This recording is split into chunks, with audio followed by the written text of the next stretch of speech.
பூஞ்சோலை மாணவர்கள் அனைவருக்கும் வணக்கம். இன்றைக்கி 9 ஆகஸ்ட் 2025 சனிக்கிழமைக்குரிய நியூஸ் பேப்பர் பார்க்க போகிறோங்க. ஸோ ஹெட்லைன் என்ன அப்படின்னு சொல்லி பார்த்தீங்கன்னா, +1 பொதுத் தேர்வு முறை ரத்து, மாநில கல்விக் கொள்கையில் அறிவிப்புன்னு சொல்லியிருக்காங்க. ஜாலி தான் சரிங்களா ஸ்டூடெண்ட்ஸ் எல்லாத்துக்கும். ஏன் அப்படின்னா, நம்ம மாநில கல்விக் கொள்கை அதை பற்றி ஃபுல் அண்ட் ஃபுல் கொடுத்துருக்காங்கங்க. மத்திய அரசோட தேசிய கல்விக் கொள்கை 2020 அறிவித்தாங்க. அந்த கல்விக் கொள்கைக்கு பார்த்தீங்க அப்படின்னா, நம்ம இதில் ஒரு சில எதிர்ப்பு இருந்துச்சு. ஏன் அப்படின்னா, இந்த மும்மொழி கொள்கை இது சார்ந்த விஷயங்கள், அதே மாதிரி 5th ஸ்டாண்டர்டு 8th ஸ்டாண்டர்டுக்கெலாம் பொது தேர்வு நடத்தணும், இந்த மாதிரி விஷயங்கள் இருந்ததுனால மாநிலத்துக்குன்னு ஒரு கல்விக் கொள்கை தேவைப்படுது. ஏன்னா அந்தந்த மாநில அரசுகளுக்கு தான் பார்த்திங்கன்னா அந்தந்த மாநில குழந்தைகளோட கல்வி அறிவு அவங்களை எப்படி கொண்டு போகணும் அப்படின்றது தெரியும். அப்படின்றதுக்காக முருகேசன் அப்படின்றவர் தலைமையில் சரிங்களா, ஓய்வு பெற்ற நீதிபதி முருகேசன் அவர் தலைமையில் 14 பேர் கொண்ட குழு 2022 அமைச்சாங்க.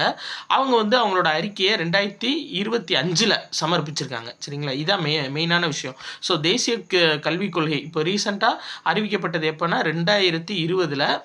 இதை மாற்றி நம்ம தமிழ்நாட்டுக்குன்னு ஒரு கல்விக் கொள்கை வேணும் அப்படின்னு சொல்லிட்டு முருகேசன் ஓய்வு பெற்ற நீதிபதி அவர் தலைமையில் குழு அமைச்சாங்க. எத்தனை பேர் கொண்ட குழுனா 14 பேர் கொண்ட குழு 2022 அமைக்கப்பட்டது.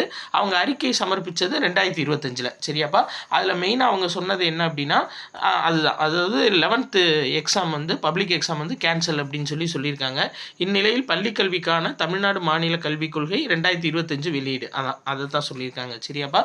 இதில் வேற என்ன முக்கியமானது சொல்லியிருக்காங்கன்னா, 8ஆம் வகுப்பு வரை கட்டாய தேர்ச்சி வழங்குற முறை இப்போ இருக்குது. இது இப்படியே தொடர்ந்துக்கலாம் அப்படின்னு சொல்லியிருக்காங்க. அது போக 10ஆம் வகுப்பு வரை தமிழ் கட்டாயம் அப்படின்றது நடைமுறைப்படுத்தப்படும்னு சொல்லியிருக்காங்க. இது 2 முக்கியமானது சரியாப்பா.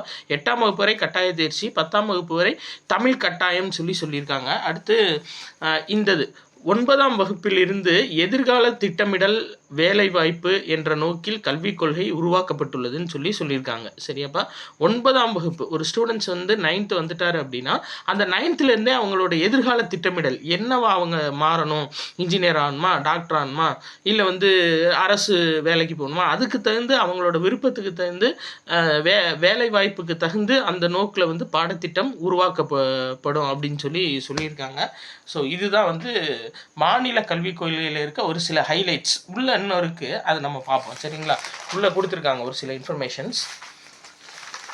வேற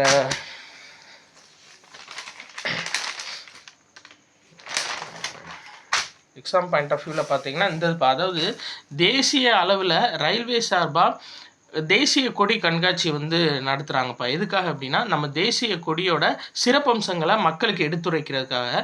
ஸோ இது சார்ந்து மதுரையில் நடத்தியிருக்காங்க. ஆக்சுவலாக அது மதுரை நியூஸ் பேப்பர்ன்றனால உங்களுக்கு அந்த நியூஸ் வந்திருக்கு. ஆனால் இது தேசிய அளவு நடத்தப்படுறது தான், அதனால தான் இதை நான் நோட் பண்ணேன்.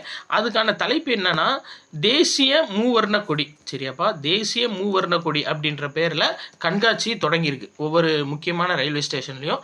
அதில் பார்த்தீங்கன்னா, நம்ம சுதந்திர தினம் ஆகஸ்ட் 15 வருதுலப்பா, அது சிறப்பாக கொண்டாடணும், எல்லாரும் தேசிய கொடி ஏற்றி கொண்டாடணும் அப்படின்றத ஊக்குவிக்கிறதுக்காக இந்த விஷயம் பண்ணுறாங்க. தேசிய மூவர்ண கொடி அப்படின்ற பேரில் ஒரு கண்காட்சி தொடங்கியிருக்கு சரியா. Right, okay. அடுத்தது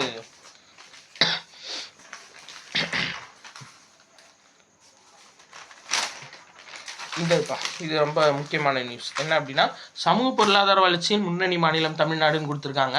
ஆனால் நம்மளுக்கு இங்கனக்குள்ளே இருக்குது என்ன அப்படின்னா, கவி சக்கரவர்த்தி கம்பர் விருது யாருக்கு வழங்கப்பட்டிருக்கு இந்த ஆண்டு அப்படின்னா, கவிஞர் வைரமுத்துக்கு வழங்கப்பட்டிருக்குப்பா. ரொம்ப முக்கியமானது, கவி சக்கரவர்த்தி கம்பர் விருது கவிஞர் வைரமுத்துக்கு வழங்கப்பட்டிருக்கு. அதே மாதிரி இயற்றமிழ் அறிஞர் விருதுகள் அது ஒரு 3 பேர்த்துக்கு வழங்கப்பட்டிருக்கு. யாருக்குன்னா, ஞானசுந்தரம் ஒருத்தர் சரியா. அதே மாதிரி பழனியப்பன் 2வது, 3வது பார்த்தீங்க அப்படின்னா சாரதா நம்பியாரூரான் 4 பேர்த்துக்கு வழங்கப்பட்டிருக்கு சரியாப்பா. ஜெயராஜ் இவங்க எல்லாத்துக்கும் இயற்றமிழ் அறிஞர் விருது வழங்கப்பட்டிருக்கு சரியாப்பா. கவி சக்கரவர்த்தி கம்பர் விருது வைரமுத்துக்கு வழங்கப்பட்டிருக்கு. இயற்றமிழ் அறிஞர் விருது ஞானசுந்தரம், பழனியப்பன், முனைவர் சாரதா நம்பியூரான், ஜெயராஜ் இவங்க எல்லாத்துக்கும் கொடுத்துருக்காங்க இயற்றமிழ் அறிஞர் விருது சரியா. அதே மாதிரி கம்பன் கலைநய செல்வர் அந்த விருது யாருக்கு கொடுத்துருக்காங்கன்னா, பி முத்துராமன் அவர் கொடுத்துருக்காங்க. Director, cinema director. Kamban Kalaichelvar விருது யாருக்குன்னா, பி முத்துராமன் அவருக்கு கொடுத்துருக்காங்கப்பா. ஸோ இது முக்கியமான பாயிண்ட்டு. அடுத்தது பார்க்கலாம். இந்த ஸ்லாஷ் தேர்வை பற்றி சொல்லியிருக்காங்க. ஸ்லாஷ் தேர்வு அதோட ஃபுல் ஃபார்ம் என்னென்னா ஸ்டேட் லெவல் அச்சீவ்மெண்ட் சர்வேப்பா. சரியா, இதை வந்து நம்ம இந்த புதிய மாநில கல்விக் கொள்கை வந்து இந்த எக்ஸாமை கரெக்டாக நடத்தணும்னு சொல்லியிருக்காங்க. Slash exam, state level achievement survey, அது பேர் தான் ஸ்லாஷு. இதோட முக்கிய அம்சம் என்னன்னு சொல்லி பார்த்தீங்கன்னா, மூணாம் வகுப்பு, 5ஆம் வகுப்பு, 8ஆம் வகுப்பு மாணவர்களுக்கு இந்த தேர்வு நடத்தப்படும். இந்த மாணவர்களோட கற்றல் திறன் எப்படி இருக்குது அப்படின்றத ஆராய்ஞ்சிக்கலாம் அரசு. அவங்க எடுக்கிற மார்க்கை வச்சு இவங்களோட கற்றல் திறன் எப்படி இருக்குது அப்படின்னு சொல்லி ஆராய்ச்சி பண்ணி அதுக்கு தகுந்து புதுசாக கொடுக்கணுமா, இல்லை அவங்கள இன்னும் டெவலப் பண்ண வேண்டியது இருக்கா அப்படின்றத பார்த்துக்கலாம். அது பேர் தான் என்னென்னா ஸ்லாஷ் தேர்வு, SLAS, state level achievement survey. சரியா, மாநில கற்றல் அமைவு ஆய்வு. சரியா, மாநில கற்றல் அடைவு ஆய்வு, அதுதான் state level achievement survey. So இதை பார்த்துக்கோங்க.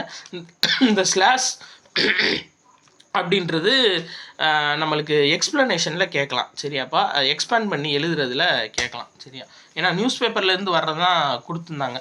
அந்த இது கூட அமிஸ்ன்னு சொல்லி ஒன்று வந்துருந்துச்சு நம்ம இதில் குரூப் 4ல். அதை எமிஸ் அது வந்து என்ன அப்படின்னா நம்ம நியூஸ் பேப்பரில் வந்தது தான்.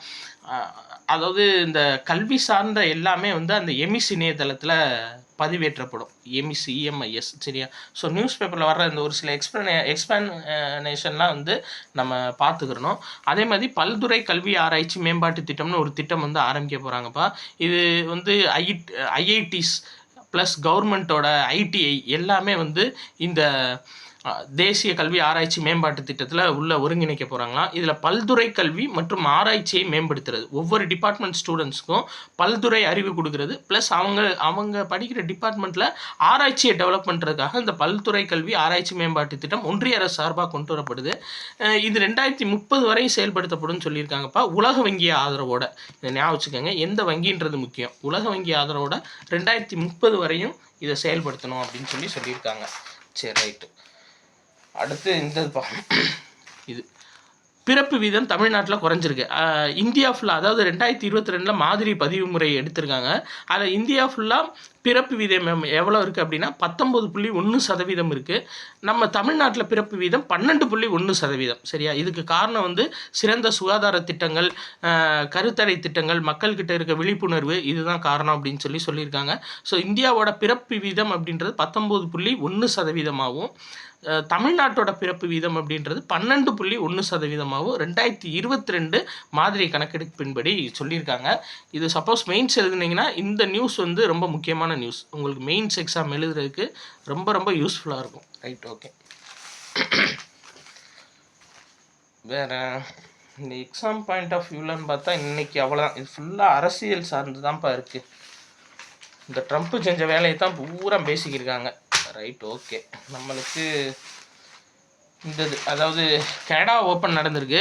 கனடா ஓப்பன் ரொம்ப சிறப்பாக கேட்க மாட்டாங்க, இருந்தாலும் நம்ம விட்டுட்டு போக வேணாம், பார்த்துக்கலாம். சரிங்களா, கனடா ஓப்பனில் வந்து மகளிர் ஒற்றையர் பிரிவில் விக்டோரியா போகோ அப்படின்றவங்க ஜெயிச்சிருக்காங்கப்பா. சரிங்களா, மகளிர் ஒற்றையர் பிரிவில் கனடா நாட்டை சேர்ந்த விக்டோரியா போகோ அப்படின்றவங்க. இதில் வந்து ஆடவர் ஒற்றையர் பிரிவில் அமெரிக்காவோட பென் ஷெல்டன் அப்படின்றவர் ஜெயிச்சிருக்காருப்பா. இவங்க 2 பேர் மட்டும் ஞாபகம் வச்சுக்கோங்க. வேறு இதில் அவ்வளோதான்ப்பா நியூஸ். இன்றைக்கி நியூஸுன்றது அவ்வளோதான், வேறு எதுவுமே இல்லை. Right, okay. இன்றைக்கி நியூஸ் அவ்வளோதான்ப்பா. ஸோ பிடிச்சிருந்துச்சி அப்படின்னா உங்கள் ஃப்ரெண்ட்ஸ் எல்லாத்துக்கும் கண்டிப்பாக ஷேர் பண்ணுங்கப்பா. நன்றி.